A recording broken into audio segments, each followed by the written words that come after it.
नमस्कार दोस्तों, जय स्टडी में स्वागत है आपका। रात के 8 बज चुके हैं और हम लोग प्रतिदिन की तरह आज भी बेहतरीन प्रश्न और उत्तर की श्रेणी के साथ आपके पास मौजूद हुए हैं। आप सब लोग जानते हैं कि हम लोग प्रतिदिन रात 8 बजे यूपी पीसीएस प्री जो कि 14 मई को होने वाली है, उससे संबंधित महत्वपूर्ण प्रश्न और उत्तर की सीरीज को देख रहे हैं, जो कि हिंदी और इंग्लिश दोनों फॉर्मेटों में मौजूद है। ठीक है, ये इस प्रश्न को करके अपनी तैयारी को आंकिए कि आपकी तैयारी किस लेवल पर वर्तमान स्थिति में है। अगर अच्छा स्कोर कर पा रहे हैं तो अच्छी बात है, नहीं कर पा रहे हैं तो अपनी तैयारी को थोड़ा और धार दें। ठीक है, आइए आज का जो हमारा पहला प्रश्न है वह है, इन नदियों का उनके उद्गम स्थान के साथ का मिलान करना है। ठीक है, देख लीजिए हिंदी वाले, गंगा, ब्रह्मपुत्र, गोदावरी, कृष्णा, चेमायुगडुंग, महाबलेश्वर, गंगोत्री और तेयम्ब। ये नदियाँ इनमें से किस जगह से निकलती है, ये देखकर अपना मिलान आप करिए अपने से ही। हिंदी वाले, ये आपके पास ऑप्शन है, जो आपको सही लगे उसे सही करिए। ठीक है, इंग्लिश वाले इस प्रश्न को देख लेंगे कि match this river with their place of origin. ठीक है, अगर मैं आगे बढ़ाऊँ थोड़ा हिंदी वाले पीछे करके देखते रहें। ये है गंगा, ब्रह्मपुत्र, गोदावरी, कृष्णा और ये आपके स्थल हैं ABCD करके। इंग्लिश वाले देख लिए होंगे, ये आपका मिलान है, ये आपका मिलान है, आप इसको मिलाते रहिए। तो आइए इस प्रश्न का जो सही उत्तर है वह देखते हैं, उसको देख लेते हैं। गंगा कहाँ से निकली? गंगोत्री यानी पहले का C। ब्रह्मपुत्र कहाँ से निकला? चेमायुगडुंग दूसरे का B। गोदावरी कहाँ से निकली? त्र्यंबक, ये कहाँ है? तीसरे का D। और कृष्णा कहाँ निकली? महाबलेश्वर। 1C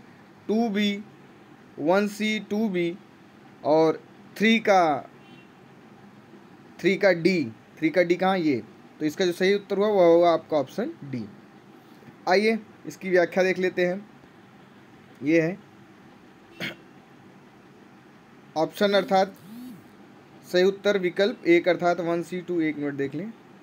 हाँ, 1C थ्रू है 3D, ये बताया गया। हाँ ठीक है, ये पहला ऑप्शन था। अब ये देखिए कि गंगा लगभग 2525 किलोमीटर, गंगा जी के बारे में है कि 2525 किलोमीटर की लंबाई के साथ भारत में बहने वाली तीसरी सबसे लंबी नदी है। ठीक है, और ब्रह्मपुत्र दूसरी सबसे लंबी नदी है सिंधु के बाद, भारत से होकर बहती है और इसकी लंबाई कितनी है? 2900 किलोमीटर। ठीक है, गोदावरी दक्षिण भारत की सबसे बड़ी नदी है जिसकी लंबाई 1465 किलोमीटर से अधिक है। कृष्णा 1400 किलोमीटर की लंबाई के साथ दक्षिण भारत की दूसरी सबसे लंबी नदी है। ठीक है,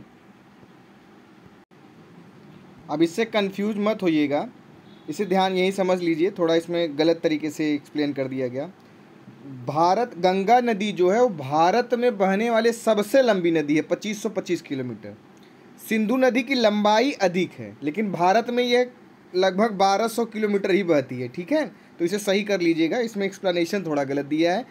लंबाई तो ज़्यादा है, सिंधु नदी की है, फिर ब्रह्मपुत्र की है, वैसे लंबाई इस क्रम में है, लेकिन भारत में जो सबसे लंबी नदी बहती है वो गंगा नदी ही है। कि भारत में वह कितनी बहती है? 2525 किलोमीटर। ठीक है, तो इसमें कन्फ्यूजन मत पालिएगा इस उत्तर में। अगला प्रश्न है हमारा कि निम्नलिखित में से कौन सी प्रसिद्ध झील कैथल जिले में स्थित है? आपके पास ऑप्शन है विदक्यार झील, सुखना झील, बड़खल झील या ऊपर के सभी। इसे इंग्लिश वाले इस प्रश्न को देख लेंगे, हिंदी वाले उत्तर देते रहे। Which of the following famous lake is the situated is Kaithal district. ये आपके पास ऑप्शन है, तो इस प्रश्न का जो सही उत्तर है वह है आपका ऑप्शन ए, विदक्यार झील। आइए इसकी व्याख्या देख लेते हैं कि विदक्यार झील कैथल जिले में स्थित यह शहर में बोटिंग के लिए बहुत ही खूबसूरत जगह है। अगला प्रश्न है कि इनमें से किस नदी का उद्गम भारत में नहीं होता? ठीक है, गंगा, यमुना, ब्रह्मपुत्र या गोदावरी। ठीक है, अभी इनमें कई स्रोत हम ऊपर देख चुके हैं, गलत नहीं होना चाहिए। ये इसका जो उत्तर है हिंदी वाले देते रहेंगे, इंग्लिश वाले देख लेंगे। Which of these rivers does not origin in India? Ganga, Yamuna, Brahmaputra या गोदावरी। ये प्रश्न गलत नहीं होने चाहिए किसी से भी। तो प्रश्न का जो सही उत्तर है वह है आपका ब्रह्मपुत्र। अभी हमने ऊपर भी देखा था तो इसलिए बोला। इसका उद्गम कहाँ है? तिब्बत में मानसरोवर झील के पास कैलाश रेंज में चेमायुगेडुंग ग्लेशियर से होता है। ठीक है। और तिब्बत में इसे क्या कहते हैं? त्सांगो के नाम से जाना जाता है, जिसका अर्थ क्या है? शोधक। ये भी याद रखिएगा। रंगोत सांगो तिब्बत में इस नदी की प्रमुख दाहिनी तटीय सहायक नदी है। इसकी सहायक नदी भी है। और यह नदी यानी ब्रह्मपुत्र अरुणाचल प्रदेश के सदिया शहर के पश्चिम से भारत में प्रवेश करती है। तो आपने देखा कि ब्रह्मपुत्र नदी का पूरा पोस्टमार्टम हो गया, कहाँ से एंट्री करती है, क्या है। तो आपके कई प्रश्न होंगे। गंगा नदी के बारे में हमने देख लिया, भारत में बहने वाली सबसे लंबी नदी है। लंबाई के हिसाब से तो सिंधु नदी सबसे ऊपर है, लेकिन जब भारत के परिप्रेक्ष्य में बोले तो केवल गंगा नदी है। ठीक है, उसमें थोड़ा सा है इसलिए मैंने करेक्शन कर दिया है, उससे हड़बड़ाइएगा मत, और इतना आप सही कर सकते हैं। जोग फॉल किस राज्य में स्थित है? उत्तराखंड, कर्नाटक, झारखंड या सिक्किम? ठीक है, यह प्रश्न भी बहुत ही महत्वपूर्ण प्रश्न है, कई एग्जाम में डायरेक्ट पूछा गया है, सही होना चाहिए सबका। इन विच स्टेट इज जोग फॉल लोकेटेड? उत्तराखंड, कर्नाटक, झारखंड या सिक्किम? तो इस प्रश्न का जो सही उत्तर है वह है आपका ऑप्शन बी, कर्नाटक। आइए इसकी व्याख्या देख लेते हैं। जोग फॉल कहाँ है? कर्नाटक के शिमोगा जिले के पश्चिमी घाट सागर तालुक में स्थित शरावती नदी पर एक, ये भी याद रखिएगा कि जोग जलप्रपात कहाँ है? शरावती नदी पर। और यह भारत में दूसरा सबसे ऊंचा जलप्रपात है, दूसरा। ठीक है, पहला क्या है? कुचिकल, याद रखिएगा, कुचिकल जलप्रपात। ठीक है, याद रखिएगा, दिमाग में बिठाए रखिएगा, ये दूसरा सबसे बड़ी नदी जलप्रपात है। यह एक खंडित झरना है जो बारिश और मौसम पर निर्भर करता है और प्लंज झरना बन जाता है। ठीक है, यह भी महत्वपूर्ण प्रश्न है, डायरेक्ट कई एग्जाम में पूछा गया है, ये प्रश्न नहीं गलत होने चाहिए कि माता टीलाबाद किस नदी पर बनाया गया है? बेतवा, केन, ताप्ती या नर्मदा? हिंदी वाले देख के उत्तर देते रहे, इंग्लिश वाले देख लेंगे। On which river is the Mata Tila dam built? Betwa, केन, ताप्ती या नर्मदा? ठीक है, अपना उत्तर देते रहे इंग्लिश वाले भी। तो इस प्रश्न का जो सही उत्तर है वह है आपका ऑप्शन है बेतवा। आइए इसकी व्याख्या देख लेते हैं। व्याख्या जरूर देखा करिए, उसमें आपका एक कम से कम 4 प्रश्नों को समाहित किया जाता है। माता टीलाबाद उत्तर प्रदेश में कहाँ स्थित है? ललितपुर जिले में। माता टीलाबाद कब बनाया गया? 1958 में। यह बेतवा नदी पर बनाया गया है और बांध में लगभग 45 मेगावाट बिजली पैदा करने की क्षमता है, यानी यह जो बांध है वह बिजली भी पैदा करता है सिंचाई के साथ। अब कुछ और बात महत्वपूर्ण है। सरदार सरोवर बांध कहाँ है? वह नर्मदा नदी पर है, गुजरात, याद रखिएगा। उकाई बांध कहाँ है? ताप्ती नदी पर, ये भी याद रखिएगा। गंगाऊ बांध केन नदी, केन और सिमरी नदियों के संगम पर बनाया गया है। ठीक है, तो ये महत्वपूर्ण और जो बांध है वो भी आपके कन्फर्म हो गए। अगला प्रश्न फिजिक्स से है कि एक बस सीधे रास्ते पर चल रही है और अचानक दाईं ओर एक तेज मोड़ लेती है, बस में बैठे यात्री किस ओर झुकेंगे? सेंट्रीफ्यूगल और सेंट्रीफ्यूगल फोर्स के बारे में है यहाँ। अब केंद्रीय अपकेंद्र की बढ़ के वजह से आप इसका उत्तर दीजिए, इतना बताने पर आपको आ जाना चाहिए। दाईं ओर झुकेंगे, आगे की ओर गिरेंगे, बाईं ओर झुकेंगे या में से एक से अधिक होगा? हिंदी वाले उत्तर देते रहें, इंग्लिश वाले देख लें। A bus is travelling on straight road and suddenly take a sharp turn to the right, in which direction will the passenger sitting in the bus lean? I will lean to right, will fall forward, will lean to the left. ये आपके option है। इस प्रश्न का जो सही उत्तर है वह है कि वह लेफ्ट की तरफ, यानी जब दाहिनी ओर मुड़ता है तो अब केंद्रीय बल किधर लगता है? अपोजिट। आइए इसकी व्याख्या दिखा देते हैं। एक बस सीधे रास्ते चल रही है और अचानक दाहिनी ओर एक तेज मोड़ लेती है तो बस में बैठे यात्री कहाँ मुड़ेंगे? बाईं ओर। बस के निकटतम यात्रियों का निचला भाग अभिकेंद्र बल के कारण तीखे मोड़ की दिशा में जाता है, लेकिन यात्रियों का ऊपरी भाग एक बाहरी अभिकेंद्र बल लगता है। ठीक है, तो अभिकेंद्र बल कहाँ लगता है? केंद्र की ओर, और अभिकेंद्री बल कहाँ लगता है?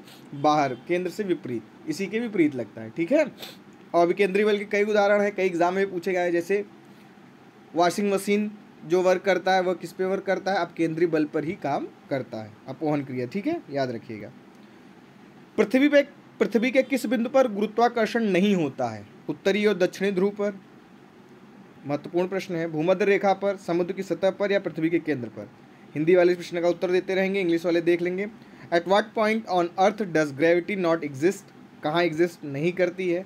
North and south pole, equator पर, सरफेस ऑफ द सी या earth, centre of the earth? तो ये सही उत्तर होना चाहिए, सबका उत्तर ये सही आना चाहिए। इस प्रश्न का जो सही उत्तर है वह है आपका ऑप्शन डी, पृथ्वी के केंद्र पर। आइए देख लेते हैं। पृथ्वी के ऊपर और नीचे दोनों जगह जाने पर गुरुत्वाकर्षण का मान घटता है, ध्रुवों पर सबसे अधिक होता है। अब आइए देखते हैं कि केंद्र पर क्या स्थिति है। पृथ्वी का केंद्र ऐसा है कि यदि हम उस स्थान पर हैं तो हमारे आसपास के द्रव्यमान को पृथ्वी की सतह पर संघनित माना जा सकता है, अर्थात पृथ्वी को एक गोलाकार आवरण माना जाता है। यही कारण है कि पृथ्वी के केंद्र पर गुरुत्वाकर्षण का अनुभव नहीं होता। अगला प्रश्न है कि निम्नलिखित में से कौन सा धारा के तापीय प्रभाव पर आधारित नहीं है, यानी जो ताप पर निर्भर नहीं करता। विद्युत उष्मक, विद्युत बल्ब, फिलामेंट वाला जो होता है, विद्युत इस्त्री होती है, माइक्रोवेव। इसके पहले एक बार कराया है, ये गलत नहीं होना चाहिए, इसलिए ये प्रश्न को रखा गया है। हिंदी वाले उत्तर देते रहे, इंग्लिश वाले देख लें कि which of the following is not based on the heating effect of current, electric heater, electric bulb, electric iron या माइक्रोवेव। ऐसे प्रश्न बहुत एग्जाम में वर्तमान में पूछे जा रहे हैं जो आपके जर्नल एबिलिटी, आपके बुद्धिमत्ता पर आधारित हैं। तो इस प्रश्न का जो सही उत्तर है, ये दैनिक क्रियाओं में इनका यूज आप हमेशा कर रहे हैं, ऑप्शन डी, माइक्रोवेव। आइए इसकी व्याख्या देख लेते हैं। माइक्रोवेव ओवन भोजन को गर्म करने के लिए सूक्ष्म तरंगों का उपयोग करता है, ठीक है, ताप का नहीं। और माइक्रोवेव ओवन के संदर्भ में आमतौर पर उपयोग की जाने वाली रेडियो तरंगे की आवृत्ति कितनी होती है? 2.5 गीगाहर्ट्ज यानी 2500 मेगाहर्ट्ज, ठीक है। अगला प्रश्न है कि कौन सा बल वायु के माध्यम से एक विमान को चलाता है? जो विमान को चलाया जाता है वो उसमें कौन सा बल लगता है वायु के माध्यम से? उत्थापक बल, कर्षण बल, प्रणोद बल, गुरुत्वाकर्षण बल। कभी कभी साइंस के प्रश्न हिंदी में टफ लगते हैं, लेकिन अभी इसका इंग्लिश एक्सप्लेनेशन देखेंगे आप तो शायद आपको ये चीज़ें समझ में आए। इंग्लिश है आपका, what force propels an aircraft through the air? Lifting force, traction force, thrust force या ग्रेविटेशनल फोर्स? इसमें आप छांट भी सकते हैं अगर बुद्धि आपका थोड़ा बहुत साइंस पढ़ा होगा तो आपने। तो इस प्रश्न का जो सही उत्तर है वह आपका ऑप्शन सी, थ्रस्ट फोर्स, जो हिंदी में क्या कह रहे हैं? प्रणोद बल। आइए इसकी व्याख्या देख लेते हैं कि प्रणोद बल वह बल होता है जो एक वायुयान को वायु के माध्यम से ले जाता है। प्रणोद का उपयोग कहाँ किया जाता है? किसी हवाई जहाज के खींचने और रॉकेट के वजन को दूर करने के लिए किया जाता है। वेरी इंपॉर्टेंट फैक्ट, याद रखिएगा, ठीक है। हिंदी इंग्लिश दोनों याद रखेंगे तो बढ़िया है। यदि गतिमान निकाय का वेग 2 गुना हो जाता है, द्रव्यमान स्थिर रहता है, तब निकाय की गतिज ऊर्जा कितनी गुना बढ़ जाएगी? यह प्रश्न आप तभी कर सकते हैं जब आपको गतिज ऊर्जा का फार्मूला मालूम हो, और ऐसे प्रश्न बहुत बन रहे हैं। 4 गुना बढ़ जाएगी, 6 गुना बढ़ जाएगी, 1/4 हो जाएगी या नियत रहेगी? तो हिंदी वाले इस प्रश्न का उत्तर देते रहेंगे। इंग्लिश वाले देख लें, if the velocity of a moving body, ये आपके पास ऑप्शन प्रश्न है, इंग्लिश वाले देखते रहें और ये आपके ऑप्शंस हैं। 4 टाइम्स 6 टाइम्स विल बी 1/4 या फिक्स्ड। तो इस प्रश्न का जो सही उत्तर है वह आपका ऑप्शन है, इंक्रीज इन 4 टाइम, 4 गुना बढ़ेगी। इसका एक्सप्लेनेशन देखते हैं। एक निकाय जिसमें गति होती है उसमें क्या होती है? गतिज ऊर्जा उत्पन्न होती है, और ये किस पर निर्भर करती है? उसके द्रव्यमान पर यानी मास पर और गति पर, ठीक है। और गतिज निकाय का वेग 2 गुना हो जाए तो गतिज ऊर्जा क्या होगी? 4 गुना। काइनेटिक एनर्जी होती है ½ mv², तो वेग अगर 2 गुना तो 2 दूनी 4, यानी कि गतिज ऊर्जा भी क्या होगी? 4 गुना। बहुत बहुत धन्यवाद। आज का सेशन यही समाप्त होता है। शुभ रात्रि।